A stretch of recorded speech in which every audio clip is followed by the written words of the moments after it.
even our allies are saying, okay, it's time to actually start honoring our friendship. So you have enemies who want to open communication and allies saying, we're sorry that we've kind of been screwing you for a while, because that's what's been happening to the United States. That's what MAGA is. Having some pride in your nation again. Here's the funny part. People are already getting in line. They're already starting to act differently across the world just with the announcement. It's like when the witch of Narnia just heard that Aslan was doing all right. She's like, what? I thought I could, little bastard. He's still around? Oh, boy. So I don't know if you know this. Donald Trump was going to be a dictator, but this is why this is so interesting as far as international diplomacy, affairs, pants crapping. He was going to cause World War III. Remember that? But we begin tonight with the utterly dangerous words of an old man that could trigger World War III. You would think I was talking about President Joe Biden. No, she has Trump wig. I'm talking about Donald Trump. President Trump could put the nation on the path to World War III. And the person drawing America into World War III is Donald Trump. If Russia would start invading Europe, that would start World War III, by the way. Donald Trump is talking about that. You want World War III. Let him follow and win, and let Putin say, do what you want, NATO.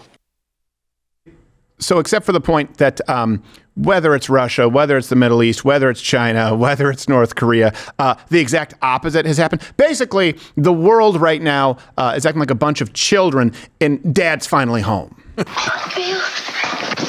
you hear what I said? Yes, sir. What kind of tricks you bring away? Boy, they're sick. My sword here. Now, I understand that he wasn't the dad in that. He was a drunken pharmacist, but the point remains. Yes. I like the idea of a drunken pharmacist more. So let's go right away. Hey, World War III. This man is going to be in Putin's pocket. Well, I don't know if you know this. He reportedly spoke with Vladimir Putin immediately and warned Putin not to escalate anything in Ukraine. And he reminded Putin of America's military presence in Europe, which basically means Kremlin, you have no power here effectively. He also spoke with Zelensky, so spoke with both of them. See how that works? Weird.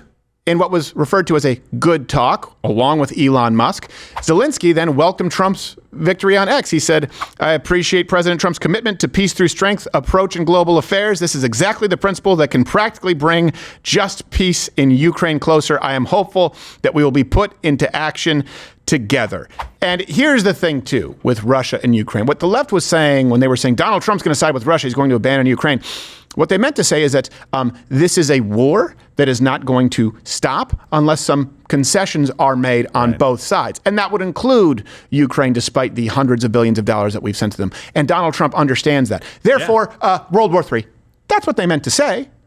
Yeah, I mean, there was a window of time where you could, in the very beginning, have negotiated a peace that didn't include a whole bunch of land. Right. But now we are where we are a couple of years later. So that moment passed. A lot of people don't realize, they just say, oh, you want Russia to win. In 2022, I believe it was March and April, there were negotiators who met, in Istanbul from Ukraine and Russia, and there were some potential agreements. They said, we managed to find a very real compromise. We were very close in the middle of April and the end of April to finalize our war with some peaceful settlement. I'm not saying it would have been ideal. What I am saying is there was a period of time where there could have been some kind of settlement. There is no world in which this war ends without some kind of concession. Do you guys understand that? And does that mean that you're in Putin's pocket? It doesn't make it right that Putin invaded. No, it does not. Do you want the war to continue, or do you want some kind of a compromise? All wars either end through complete, total devastation from one side, which is not going to happen here, or some kind of a compromise. Right. Otherwise, it's perpetual war. Makes perfect sense. And people right now that are saying that they should not have to give up any territory, okay, like you said, complete and utter destruction. That means the entire world needs to send troops to Ukraine right now, push Russia out, take away their ability to ever fight a war like that again, and be done. Are you willing to do that? No, of course you're not willing to do that. You've said the entire time that you're not willing to do that. So this is the only other option you have to negotiate. Yep. Suck it up. By the way, Putin did try to get back at Donald Trump a little bit. I don't know if you saw this. He actually posted Melania's, some of her older photos from when she did some nude stuff. I'm not kidding. On state television in Russia. And I'm like, yes, posting photos of Donald Trump's super hot model wife is going to get back at him. Like, you think he doesn't know? Guy? You think it's like what? Melania, come in here. Can't believe it. Are those your tits? Krasenstein thinks that's a dunk. It's like an own. It's like, are you kidding me? That makes him look cooler. Yeah, Trump's going to see that and go, I want to marry her again. Yes. was like, This is what got me the first time. You never told me you were a smoking hot model. Are those your tits? It better be a Photoshop. Okay, you dunked. By the way, not to be outdone by Putin, China. Yeah. Xi Jinping sent Trump a congratulatory message saying that the two countries should pursue, quote, mutual respect, peaceful coexistence, and win-win cooperation. Now, you, China. I don't know if you know this, Donald Trump threatened 60% tariffs on all Chinese goods. So I think what he really means to say, Xi Jinping, is no. Wait. I kid. You know, things get said, make regret. Election, win, change. Now we be friends now. And not only people who could be our enemies, but even allies. I don't know if you know this. You remember when NATO people started spending their fair share? Yeah, it's weird. Taiwan is now considering a massive arms purchase to show Donald Trump that they're serious about their own defense. Good. In other words, hey, we're your allies, but you can't just expect us to foot the bill. You can't just expect it. You can't just be in charge of chips, right, in these sets out there, which makes it hard for us to be competitive as Americans. And really, you only can kind of do that under the umbrella of protection that we step up should you need help. Kind of like NATO. Hey, hold on a second. All these countries, you can't just have socialized healthcare and internet as a human right in these nations and give people free stuff, but you're not even spending a third of your agreement to NATO as GDP. You got to start paying something fair. Even our allies are saying, okay, it's time to actually start honoring our friendship. So you have enemies who want to open communication and allies saying, we're sorry that we've kind of been screwing you for a while, because that's what's been happening to the United States. That's what MAGA is. Having some pride in your nation again. The Middle East, Qatar told Hamas that they're no longer welcome in the country. An eviction notice. One for Joe and for one for Hamas. Like, look, we get it. You have to lay low. Why am I talking like Russian? Yeah. I have no idea. No, I don't know. Look, you have to lay low. Okay, we get it. We're sorry. All these things, the pagers are fine. We know you had a rough year. But what we're saying is we have to save the friendship. We have a new lease. That's right. So we cannot be seen with you. You understand. You went back to Russian. Yes, that was my fault. I have no idea why. It was your problem. It was my fault. I did it. And sir, I think I said North Korea earlier because we were talking about, but South Korea, actually, the president there, this is funny. For the first time in 8 years, started practicing golf again. In case one of those comes from Yahoo, President Yoon was advised by those around him to prepare for golf diplomacy. That's hilarious. Fantastic. Think about that for a second. The president of South, this is an ally who's like, all right, okay, I want to play golf because if your friend, you care about what your friend care about. Right. He cares about golf. I play golf. Like it's a small thing, but it's no small thing. 8 years. Do you have any idea what would be required for me to even begin thinking about learning golf? I don't know that it can be done. All that needed to change was the tone. Look, tone matters. Yes. You know this when you've played any sport, especially in hockey. In hockey, you used to have your coach say, go out there, take out their toughest guy, set the tone. This is a tough team. This is a really tough team. Let them know you're not going to be pushed around. And guess what? That sets the tone for the rest of the game. You had that in football, I'm sure, right, Gerald? When you were playing football, your coach saying, hey, you gotta rough somebody up. You got to go out and you got to hit somebody, man. Yeah. You got to go out and you got to take out one of these guys. So, I mean, I definitely understand that principle. I was reading a note about Iran. And I think it's basically like, hey, it wasn't us. We weren't trying to assassinate you, I promise. Right? There was a tweet after made a statement.